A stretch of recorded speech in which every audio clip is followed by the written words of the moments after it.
This is Bible teacher Nelson Walters, and what we're talking about today is going to change your life.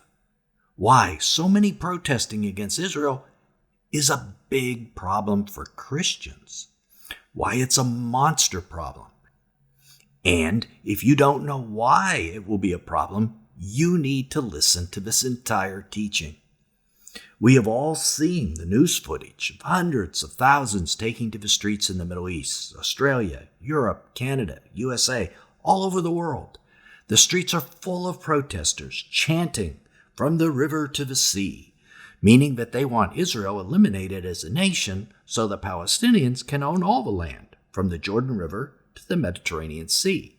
And whether you agree with the protesters or not, if you're a Christian, this is going to be a big problem for you. The news media now loves these protests. Most reporters support them, and so they blanketed the media and social media with them. And it's not that Christians are unaware that this is going on. They're absolutely aware. Flip on the TV, you can't miss it. It's just that most don't think it matters to them. Oh, but it does. Believe me, it does. It matters a lot. It's going to change your life.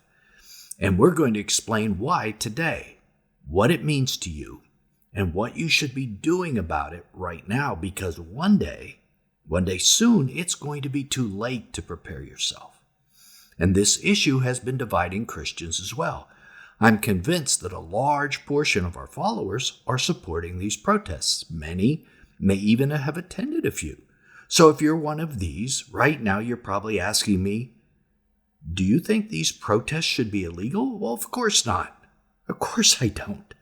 They're the honest expression of what a large portion of the world's population is thinking and feeling right now. But I do think they are going to be a problem for Christians in the very near future. A problem that 99% of Christians don't see coming, but which the Bible clearly delineates for us. To which you're probably thinking, the Bible actually has something to say about this? Well, it has a lot to say about the results of these protests, not the protests themselves. Let me explain. Has it ever struck you as odd that these protests are happening all over the world in regard to Israel? Where were similar worldwide protests about Ukraine when Russia was invaded? From the Donbass to Kyiv, Ukraine shall be free. I didn't hear that. No. Some people put Ukrainian flags on their Facebook pages, but nothing like this. Have there been protests about China's intentions toward Taiwan? Stay away from the sea. Taiwan must be free. No, we didn't hear that. Both of these are land disputes, just like the dispute between Israel and the Palestinians, absolutely no different. Yet there are no worldwide protests, no vast media coverage. What about Syria and the Syrian civil war just to the north of Israel, where 250,000 civilians, including 30,000 children, have been killed?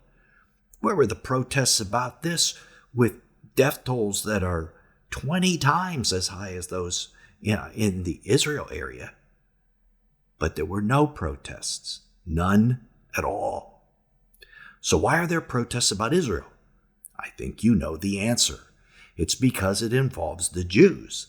And there is a supernatural hatred for the Jews in this world that has extended back 6,000 years. It's a dispute between God and Satan. So no matter what your political opinion about Israel, two-state solution, one-state solution, etc., these protests are not about politics. They're not about a land dispute.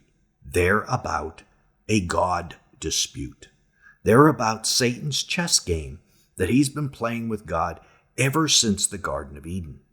After Satan tempted Eve to sin and Adam went along with it, in Genesis 3:15, God pronounced the solution, something Christians call the proto-evangelium, or evangelion. This is a compound of two Greek words, proto meaning first, evangelium meaning good news or gospel. So the first gospel of the coming of salvation. God was going to undo the curse of sin and punish Satan for his role in it. And I will put enmity between you and the woman, between your seed, and he's talking to Satan, and her seed, which is Jesus. He will crush your head, and you will strike his heel. Genesis 3:15. The bruising of the seed of the woman was the crucifixion of Jesus. And the crushing of the head of Satan is his final defeat. So from that moment on, Satan has been trying to avoid getting his head crushed. Can't blame him. And these protests against Israel are part of that plan, regardless of whether Israel is right or wrong in this land dispute, regardless of your or my opinions. This is about Satan versus God. And this is partially why these protests are such bad news for Christians. Now, let's look at the different ways Satan attempted to stop getting his head crushed. Satan rightly figured out it was the seed of the woman, the singular seed, the Messiah, who would do the head crushing. So he tried several tactics to avoid the Messiah from coming to the earth in the first place. First, he sent a battalion of fallen angels to the earth in Genesis 6:1-4 to try and corrupt the genetics of man by having them have children with mortal women. The Messiah couldn't come from corrupted genes, right? So God, of course, took care of this by wiping out the corrupted genes in the flood. God then imprisoned the group of angels that had come to the earth in the abyss, so there weren't going to be any more volunteer fallen angels to try that again. So Satan had to try something else. Next, in Genesis 11, he attempted to have man create a portal on the Tower of Babel where fallen angels could freely come to the earth. Babel means gateway of the gods, and that is what Satan planned it to be. God defeated this plan by confusing the languages and separating the nations before the tower was complete. In Deuteronomy 32:8-9, God did something else. He assigned the Gentile nations to be governed or overseen by angels, but he created one nation solely for himself. When the Most High gave the nations their inheritance, when he divided the sons of man, he set the boundaries of the peoples according to the number of the sons of God. But the Lord's portion is his people, Jacob, his allotted inheritance. So from the very beginning of the nations, Israel was different. It was not governed by angels, but by God himself. Then, of course, despite all this, the Messiah was born. And Satan thought, well, maybe he could kill him and be done with it. But as you know, this backfired.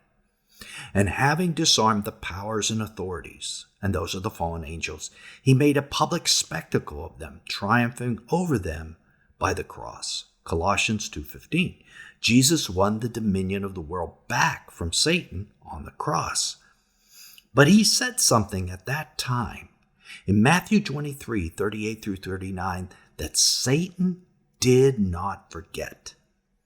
Look, your house is left to you desolate, for I tell you that you will not see me again until you say, blessed is he who comes in the name of the Lord. So, Jesus was explaining that he will not return to crush the head of Satan until the leaders of national Israel, unrepentant Israel, cry out that phrase from Psalm 118, a messianic phrase basically saying Jesus is Messiah. So this is Satan's final scheme.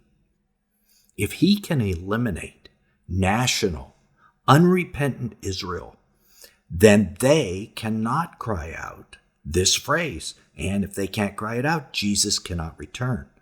So why are these protests happening worldwide? Because they are a first step in Satan's plan to eliminate national, unrepentant Israel. No cry that Jesus is Messiah by their leadership, then no return of Jesus and no crushing of Satan's head. That's what this is all about. Satan fomenting hatred of the Jews in order to stop that cry and stop his head from getting crushed. And the Bible recounts this plot of Satan in Revelation 12. First, we see that Satan is cast out of heaven, and the great dragon was hurled down, that ancient serpent called the devil and Satan, the deceiver of the whole world. He was hurled to the earth, and his angels with him, Revelation 12:9. And once he is cast down to the earth, what is the first thing he's going to do? He goes after the remnant of Israel. And when the dragon saw that he had been thrown to the earth, he pursued the woman who had given birth to the male child, Revelation 12:13. But God is going to protect the woman, the Jewish remnant, and hide her in the wilderness where Satan, the dragon, cannot harm her.